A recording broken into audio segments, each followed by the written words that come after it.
Here. Monday is starting off in a very positive manner, but of course the holidays are upon us and a lot of time of joy for a lot of families and friends. But at the same time, this also could be a very, very difficult time. Yeah, especially if you've had a loss in your life. That can come in very many ways. So we want to talk about ways of dealing with that. A lot of times we're home more because it's cold outside, or maybe we're not as busy as we were in the summertime, and thoughts can come into our heads or emotions, and we just want to make sure you're going to the right people and a safe place. So we want to talk about EveryStep Grief and Loss Services. So very excited to have Mike Albert joining us this morning, who is a bereavement and spiritual care counselor. So thank you for being here. My pleasure. Talk about this season and why during the winter months it can be a little bit harder to deal with loss. Well, certainly because you're closed in more. Yeah. You get kind of cabin fever and you're isolated generally more than you are in the warmer months. So it's a difficult time, and especially with the holidays. Absolutely. Yeah, and also a time when families get together too, and maybe somebody was an integral part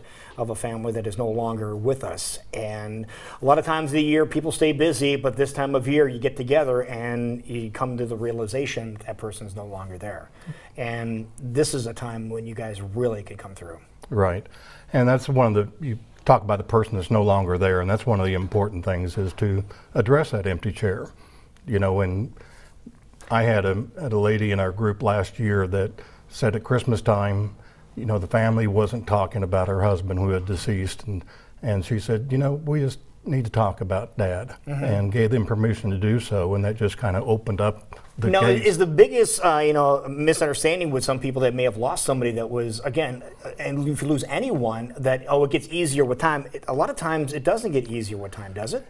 Time in and of itself does not heal anything. Right. You've got to address the pain, and you know, sometimes people often will say that the second year is harder, because that first year they've kind of, you know, geared themselves up, ready for it, and the second year kind of catches them by surprise.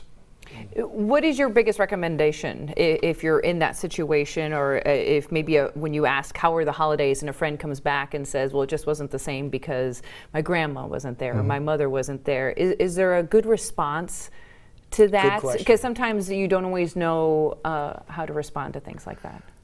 What we encourage people to do is just listen. You know, just be a listener. Just be a listener. Don't give advice. Don't say, well, I know how you feel, because you don't know how they feel. Right. Even though you may have experienced a similar loss, their loss is unique.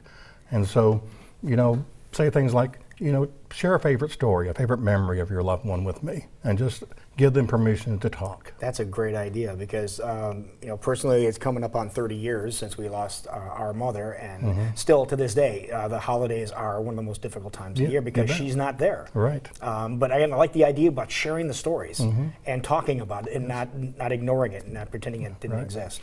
What if you are by yourself a lot more now that it is the winter season? Maybe, like we said, you're not as busy as you were during the summertime. What do you do as an individual if you want to share that?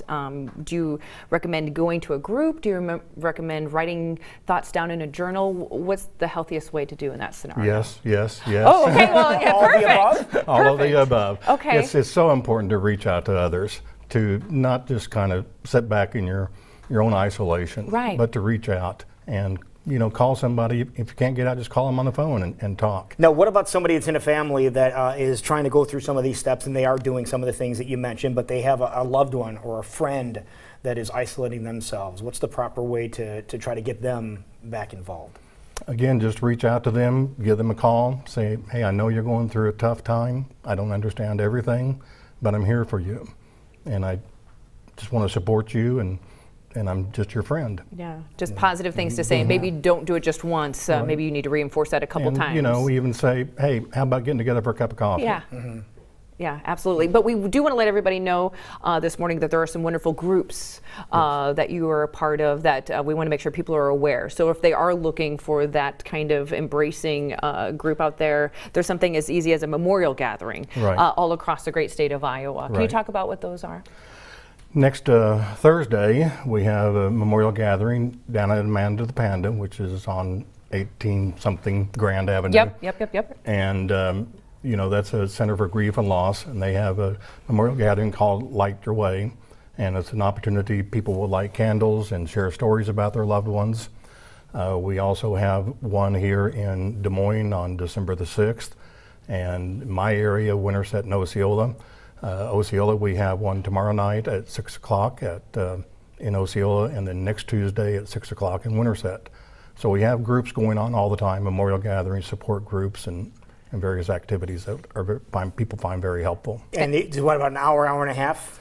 Yes. Gatherings? Yes. And this is open to the public. Yes. Anybody can come, and if they just need to be surrounded by people or they Yes. want to share a story, this is an opportunity for Yes, them. everything we offer is free and open to the public.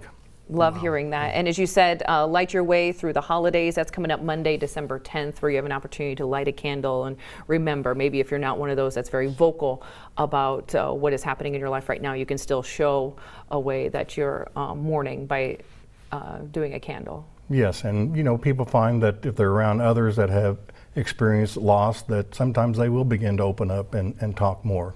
Absolutely. Just the healing, let the healing process begin. Right. And we want to remind everybody, if you want to take it even a step further, there are winter wellness workshops, fall camps, opportunities for people to come together as a group if they are mourning at this time. That is correct. There's something going on all the time. All the time, which is good to know. At Amanda the Panda and 1821 Grand Avenue. Right. Is what we're talking about. And, Okay. Throughout all of our service areas from river to river. You're covering the entire state. In southern Iowa, from I-80 basically south, river to river. Okay. Awesome. Well, thank you very much for what you do, especially this time of year. One of the things that I've encouraged is, people have a plan, for their holidays. Don't just let it sneak up on you.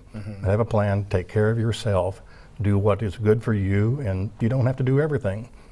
Take time, take a minute for yourself, breathe, tell people what you need and what you don't need. Wonderful. So good self-care. Thank you so much. That's wonderful advice this morning. Thank you Thank very you. much.